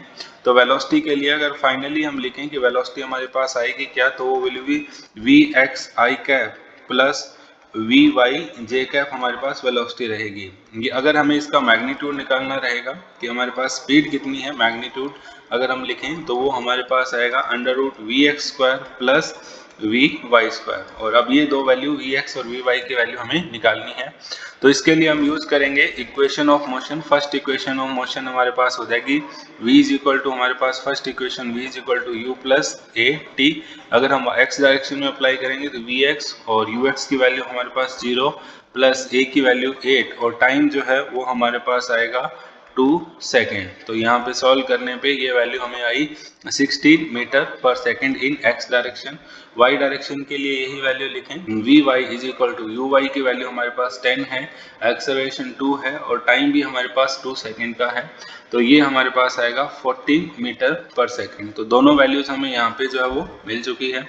अब वैल्यूज में हम पुट करेंगे तो ये आएगा 16 का स्क्वायर प्लस 14 का स्क्वायर। 16 का स्क्वायर हमारे पास होता है 256 और 14 का स्क्वायर हमारे पास होता है 196। जिन दोनों को ऐड करने पे हमारे पास वैल्यू जो आएगी वो आएगी 452 approximately that value is equal to 22 से थोड़ा सा कम, that is 21.25 metre per second हम यहाँ पे रफली इसके लिए बोल सकते हैं। The given question is I cap and j cap are unit vectors along x and y axis respectively. What is the magnitude and direction of unit vector I cap plus j cap and I cap minus j cap? What are the components of vector A vector equal to 2I cap plus 3j cap along the direction of I plus j, I minus j? You may use the graphical method. First of all, अगर हमें vectors के लिए show करना हो तो हमारे पास जैसे सबसे पहले आई कैप प्लस जे कैप, हमारे पास x जो है वो भी पॉजिटिव है, y जो है वो भी पॉजिटिव है। तो ये एक वेक्टर हमारे पास आ रहा है आई कैप प्लस जे कैप हमारे पास आ रहा है। मैग्नीट्यूड की अगर हम बात करें तो किसी भी अगर एक वेक्टर के लिए अगर हम बात करें जो हमारे पास इस तरीके से लिखा हुआ है x I cap plus a Y j cap plus A Z के कैप, तो हमारे पास उसका जो मैग्नीट्यूड होता है तो वो हमारे पास आता है that under root of a x square plus a y square. तो गिवन वेक्टर के हिसाब से i प्लस जे का अगर हमें वेक्टर निकालना हो तो वेक्टर का मैग्नीट्यूड हमारे पास जो रहेगा वो रहेगा i प्लस जे का। तो i का मल्टीपल जो है वो हमारे पास 1 है। इस वेक्टर को हम नाम दे देते हैं कि हमारे पास let's assume that this is equal to p vector. तो यहाँ पे इसका मल्टीपल जो है वो हमारे पास 1 है, जे का भी मल्टीपल जो है वो हमारे पास 1 है। तो ये पी वेक्टर का जो मैग्नीट्यूड आएगा वो आएगा अंडर रूट 1 का यानी कि ए एक्स का स्क्वायर प्लस ए वाई का square, that means 1 plus 1 answer is root 2। हमारे पास गिवन वेक्टर का जो मैग्नीट्यूड है वो रूट 2 रहेगा। नेक्स्ट बात आती है कि डायरेक्शन की। तो डायरेक्शन में अगर हम लिखें तो हमारे पास ये x कंपोनेंट जो है वो गिवन है 1 है और ये y कंपोनेंट वो भी हमारे पास क्या है 1 और ये एक 90 डिग्री का एंगल है। अगर ये हमें थीटा निकालना हो कि x एक्सिस के साथ कितना एंगल बना रहा है तो ये हमारे पास कौन है ए वाई एंड ये वाला पार्ट है हमारे पास ए एक्स। तो टेन थीटा अगर हम लिखें तो टेन थीटा हमारे पास होता है perpendicular upon base, perpendicular upon base. यहाँ अपने ऐसे भी याद रखा होगा जिसके साथ एंगल निकालना है वो हमारे पास नीचे आएगा। तो tan theta is equal to अगर हम लिखने जाएं तो ए वाई की वैल्यू हमारे पास 1 है, ए एक्स की वैल्यू भी हमारे पास 1 है। तो tan theta is equal to हमारे पास आया 1। ऐसा तब होता है जब हमारे पास थीटा इज इक्वल टू क्या हो 45 degree. Angle with plus x axis, ये हमारे पास जो है इसका आंसर रहेगा। अब हम नेक्स्ट पार्ट पे, इसी क्वेश्चन के नेक्स्ट पार्ट पे चलते हैं जिसमें हमसे ये पूछा गया है कि i माइनस जे के लिए जो है मैग्नीट्यूड क्या होगा। तो यानी कि अगर ये लिखें तो ये हमारे पास इस बार वेक्टर को हम नाम जो है वो दे देते हैं कि हमारे पास वेक्टर का नाम जो है वो क्यू वेक्टर है।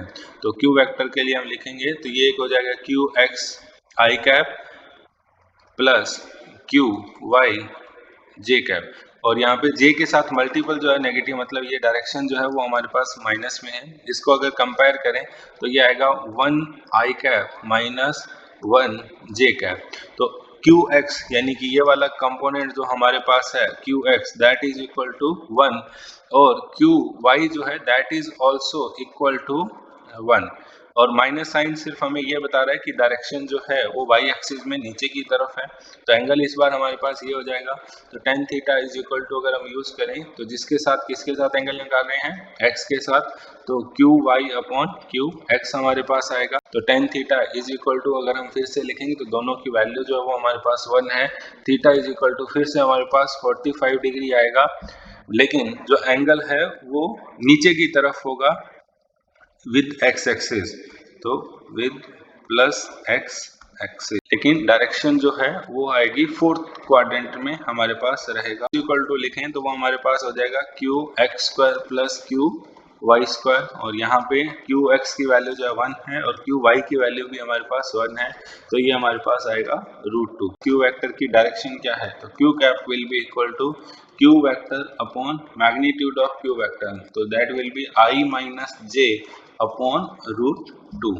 Next part of question is that हमें कंपोनेंट्स निकालने हैं of A vector. A vector हमें अगर नया वेक्टर अगर हम शो करें that is given a vector, this is equal to 2 i cap plus 3 j cap. P vector जो था ऑलरेडी हमने जिसको नाम दे रखा था that was equal to i cap plus j cap. इसके अलावा इनसे जुड़ी प्रॉपर्टीज अगर हम बात करें कि मैग्नीट्यूड हमारे पास कितना है, तो p का मैग्नीट्यूड था हमारे पास √2। इसी तरीके से a का मैग्नीट्यूड अगर हम लिखें तो that will be 2 square plus 3 square. 2 square मतलब 4 plus 3 square 4 plus 9 that is equal to √13 हमारे पास आएगा, that is magnitude of a. हमने यहाँ पे ऑलरेडी पढ़ रखा है कि अगर हमें प्रोजेक्शन निकालना है तो दो वेक्टर्स हैं हमारे पास, एक ए वेक्टर है, दूसरा हमारे पास पी वेक्टर है। तो इनका डॉट प्रोडक्ट जो होता है वो हमारे पास होता है ए पी कॉस थीटा के इक्वल हमारे पास यहाँ पे ये आएगा। तो हमें बेसिकली वैल्यू जो निकालनी है वो हमें पी की वैल्यू निकालनी है, और थीटा एंगल जो है वो हम कंसीडर कर रहे हैं ये वाला एंगल कि हमारे पास जो ये एंगल है वो हमारे पास थीटा है। ये एंगल हम मान लेते हैं कि अल्फा है, इसकी वैल्यू हम ऑलरेडी निकाल चुके हैं that is equal to 45 degree. हमें ये निकालना है कि टोटल ए जो है वो कितना एंगल बना रहा होगा एक्स एक्सिस के साथ। तो ए का अगर हमें एंगल निकालना हो तो एक्स डायरेक्शन के हम साथ निकाल रहे हैं, तो tan theta plus alpha, tan theta plus alpha total angle हमारे पास जो है वो हो जाएगा equal to a y upon a x. तो यहाँ पे अगर हम वैल्यू लिखें तो tan theta plus alpha equal to a y 3 है, ए एक्स की वैल्यू 2 है, तो theta plus alpha is equal to आएगा tan इनवर्स 3/2, tan इनवर्स 3/2, जिसकी वैल्यू हमारे पास जो होती है लगभग होती है 56.31 डिग्री, और अल्फा आप ऑलरेडी निकाल चुके हो 45, तो ये आएगा 56.31 डिग्री, या हमारे पास थीटा इज इक्वल टू आ गया 56.31 minus 45 that is equal to 11.31 degree.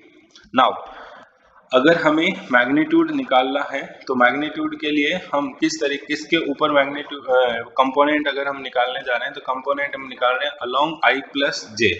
तो हमारे पास वैल्यू जो हमें फाइनली निकालनी है वो हमारे पास आएगा that this is equal to a cos theta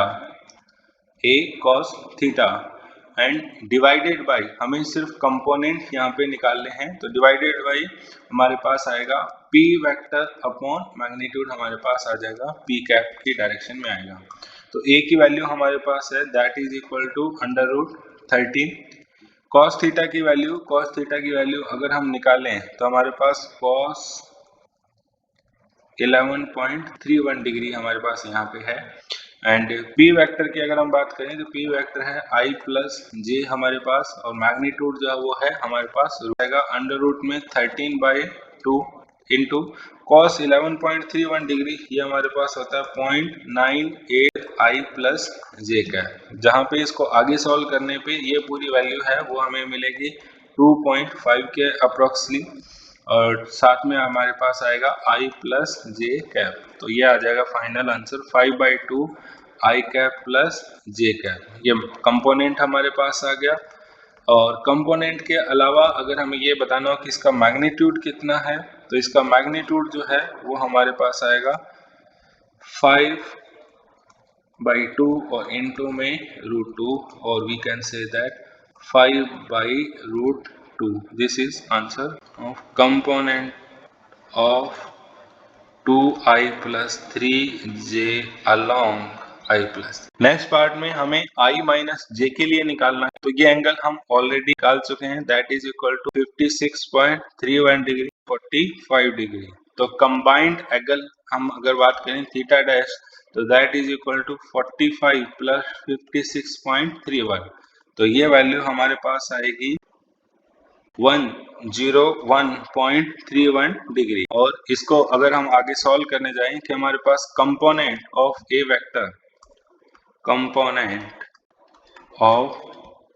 vector along the direction of q vector and making angle theta dash, तो ये हमारे पास ये वेक्टर हो गया, ये हमारे पास जो है given that is equal to q vector.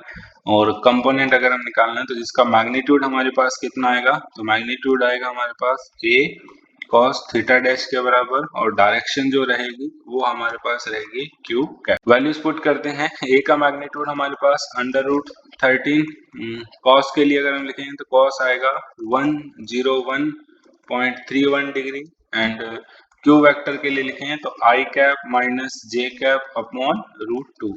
फिर से हमारे पास आएगा √13/2।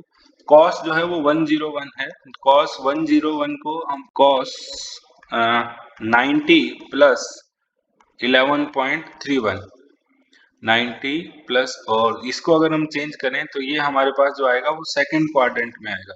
तो सेकंड क्वाड्रेंट में अगर आएगा तो cos नेगेटिव होता है और cos चेंज हो जाएगा sin, और 11.31 ये हमारे पास जो है इसका वैल्यू आएगा। तो हम लिख सकते हैं माइनस का sin 11.31 डिग्री और साथ में I cap minus j cap, जिसको आगे अगर हम सॉल्व करें तो ये हमारे पास जो है लगभग वैल्यू आएगी माइनस में √6.5, दैट इज माइनस का 2.55 इंटू साइन जो है 11.1, that is approximately 0.2, and into I cap minus j cap.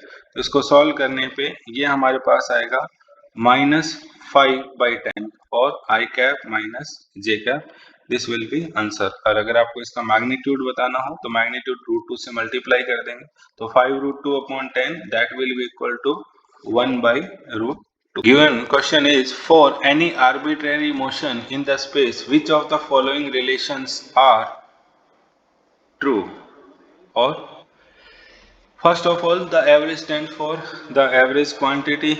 First of all is that V average is equal to half of V at time t1 plus v of time t2, यानी कि अगर हमें कहीं पे बताना हो कि अगर लिखना हो इनिशियल वेलोसिटी, यहाँ पे जो बोल रहा है वो v t1 बोल रहा है, t1 मतलब टाइम फंक्शन ऑफ टाइम। तो ये हमारे पास जो है average velocity can not be given by this equation. Average velocity का हमारे पास जो फॉर्मूला होता है that is total net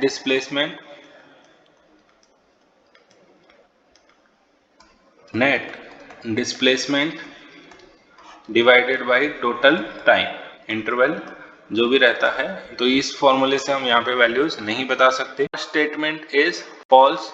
second, the v average is equal to final position minus initial position upon final time minus initial time, that we have already written, so this statement is true. Now next is Vt at any time t is equal to V at t is equal to 0 into 80. No, this is not true.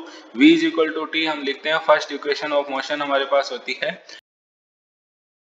ये relation हमारे पास तभी valid है जब हमारे पास जो a है वो हमारे पास कांस्टेंट हो। अगर किसी क्वेश्चन के अंदर a कांस्टेंट नहीं होता है तो हम ये वाला रिलेशन जो है वो यूज नहीं कर सकते, तो this is a false statement. Next again हमारे पास equation of motion, again r is at any time t is equal to r0 plus vt and half at square। Again हमारे पास जो है एक्सेलरेशन जो है वो हो सकता है कि कांस्टेंट नहीं हो, क्योंकि ये सिर्फ तभी वैलिड है when acceleration is constant, so this statement is also false. And finally हमारे पास जो है acceleration, average acceleration that is equal to, average acceleration के लिए आप लिख सकते हो कि एवरेज एक्सेलरेशन हमारे पास क्या होता है, that is equal to change in velocity, that means final minus initial velocity or divided by t2 minus t1, that is total time. So we can say that this relation is correct. Read each statement below carefully and state with reasons and examples if it is true or false. A scalar quantity is one that, कौन सी quantity हमारे पास scalar होती है, उसमें property क्या होती है, that is conserved in process. So this statement is not true, this statement is false, that is correct. Because एक अगर हम एग्जांपल लें, एक स्केलर क्वांटिटी का एग्जांपल अगर हम लें तो दैट इज एनर्जी।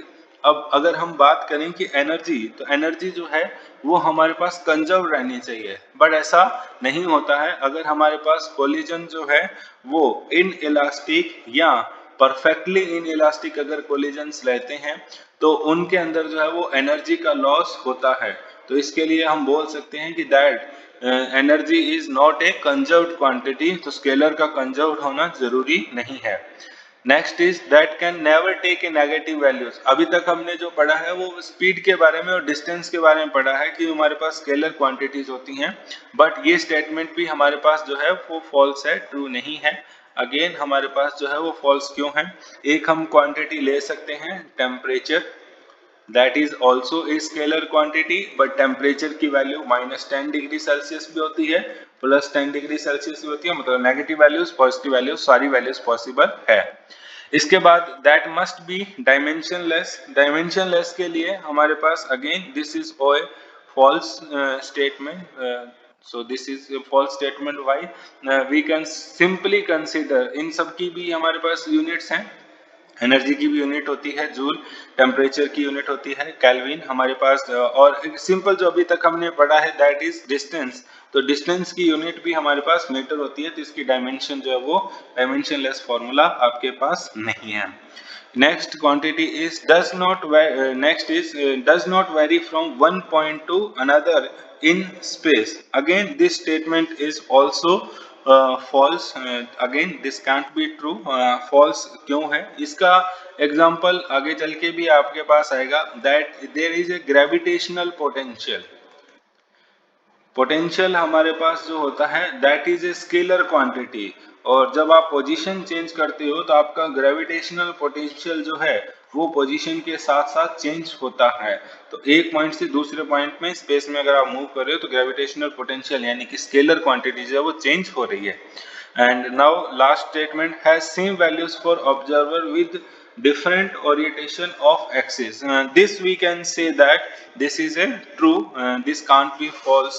और इसके एग्जाम्पल में हमारे पास अगर हम बात करें तो कहीं से भी अगर आप डिस्टेंस को ऑब्जर्व कर रहे हो तो distance is actual path length, अगर आप डिस्टेंस को देख रहे हो तो वो हर स्केल के लिए हमारे पास जो है वो सेम आएगी। And aircraft is flying eight height of 3400 meter above the ground, that is equal to 3400 meter above the ground if angle subtended at ground observation from a point by the aircraft position at 10 second is equal to 30 degree, then what is the speed of aircraft। यानी कि अगर वो नीचे से किसी एक point को observe कर रहा है और उस पॉइंट में वो जब यहाँ पे हमारे पास था, जब यहाँ पे हमारे पास था तब, और जब नई पोजीशन उसको यहाँ पे मिली, यहाँ पे ऐसी कुछ कंडीशन इसके लिए बन रही है कि ए से उसने देखा एंड उसके बाद जब उसने बी से देखा तो ये एंगल जो उसने बनाया that is equal to 30 degree. Then what is the speed of aircraft, तो यहाँ पे ये जो डिस्टेंस उसने ट्रेवल की है that he has travelled in 10 second. तो ये एंगल हमारे पास 30 डिग्री है और यहाँ पे ये दोनों साइड्स जो हैं वो हमारे पास जो हैं वो हम कैलकुलेट कर सकते हैं। जैसे हम अगर यहाँ से परपेंडिकुलर ड्रॉ करते हैं तो परपेंडिकुलर अगर हम ये ड्रॉ करते हैं तो ये डिस्टेंस, अगर हम टोटल डिस्टेंस की बात करें, मान लीजिए एयरक्राफ्ट v स्पीड से चल रहा है तो ये हाफ डिस्टेंस हमारे पास हो जाएगी, that will be equal to vt/2। तो ये वाली डिस्टेंस हमारे पास यहाँ से लेके यहाँ तक इस O पॉइंट सी पॉइंट को नाम दे देते हैं। तो B से C जो डिस्टेंस है, B से C जो डिस्टेंस है that is equal to vt/2 और हमारे पास O से C जो है वो हमें क्वेश्चन के अंदर ऑलरेडी गिवन है, that is equal to 3400 metre. Time की वैल्यू आपको ऑलरेडी दे रखी है, that is equal to 10 second. तो 10 आप पुट करेंगे तो ये आएगा 5v के इक्वल। नाउ रिलेशन हम यूज करते हैं इन दोनों के लिए कि अगर tan थीटा का ये हमारे पास एक राइट एंगल ट्राइंगल बन रहा है तो tan थीटा अगर हम लिखें तो perpendicular that is equal to 5v और base that is equal to 3400। तो we can say that tan theta की अगर हम बात करें total angle subtended is 30 degree, तो that will be equal to tan 15 degree is equal to 5v upon 3400 और we can say that v is equal to 3400 upon 5 and now coming to tan 15 degree so that will be approximately equal to 0.267 and जब हम इसको multiply आगे हमारे पास करेंगे तो multiply करने पे final answer will be 3400 divided by 5, ये हमारे पास value that will be equal to 680 into 0.267.